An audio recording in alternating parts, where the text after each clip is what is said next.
Буташ напред таза, стягаш корема, за да не се завърта много таза. И след което за допълнителен стречинг стискаме и петата към дупето. Така. И тласкаме и самия таз напред. Обаче се стараем да сме максимално издължени от гръбначния стълб, т.е. не да го огъваш. И дърпането е отпред по принцип. Тазобедрена става, предно бедро.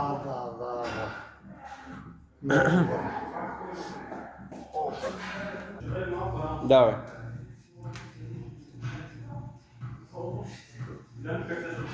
Да, обаче това е пъти по... Да, обаче ми се иска да избуташ таза напред. Крака, десния малко по-напред трябва да владеш, сякаш усещаш ли? Така. Не се огъвай много в кръста. Искам кръста да е прав, стегни корема. И оттам стискаш с петата. По принцип, ако скъсяването е повече в предното бедро, ще се усеща повече там дърпане, а ако е скъсяването повече в тазобедрената става, ще се усеща горе в ингвиналната гънка.